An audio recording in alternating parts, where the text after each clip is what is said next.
আজকে আমি প্রথমবার ঘ্যাটকোল পাতা বা খারকোল পাতা, অনেকেই ঘ্যাটকোল বলে, অনেকেই খারকোল বলে, তো এই পাতা বাটা আমি আজকে প্রথম খাবো।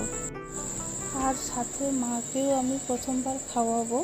মা তো ভাবতেই পারছে না যে এই পাতা বাটা খাওয়া যায়, মানে এই পাতাটাই খাওয়া যায় সেটাই ভাবতে পারছে না।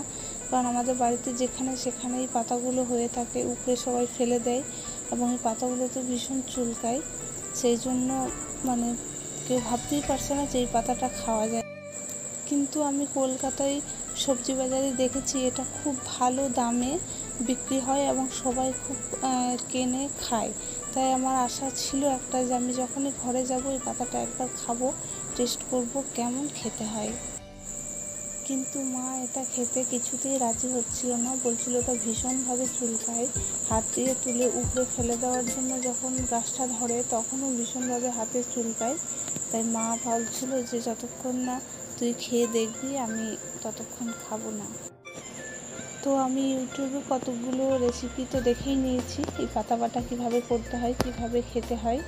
তোমরাও দেখে নাও, যাদের বাড়িতে রয়েছে এইগুলো তারাও খেতে পারবে। খেতে মোটামুটি ভালোই সুন্দর, তোমরাও খেয়ে দেখতে পারো। এবার এইগুলোকে খুব ভালোভাবে ধুয়ে নিতে হবে, 2-3 বার করে জল পাল্টে পাল্টে।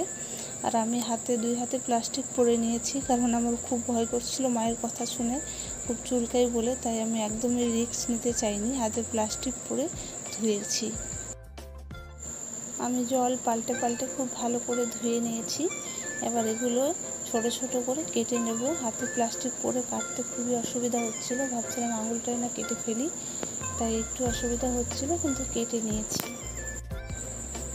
এবার আমি একটা ছোট্ট হাঁড়িতে ওই পাতাগুলো কেটে নিয়েছি, তার মধ্যে একটু নুন দিয়ে দিয়েছি আর একটু হলুদ আর একটু বেশি করে জল দিয়েছি, যাতে আমি ফুটিয়ে জলটা ফেলে দিতে পারি, তাতে চুলকানির ভয়টা কম থাকে।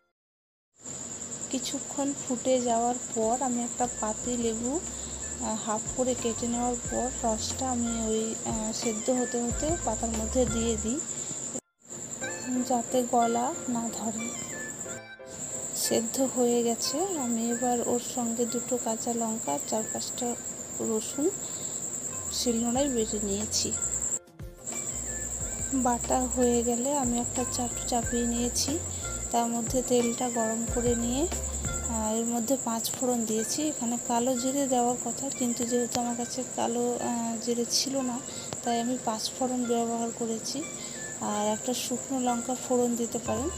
তারপর ওই বাটাটা দিয়ে একটু নেড়ে নামিয়ে নিলেই আমাদের রেসিপিটা রেডি। খেতে খুব ভালো হয়েছিল।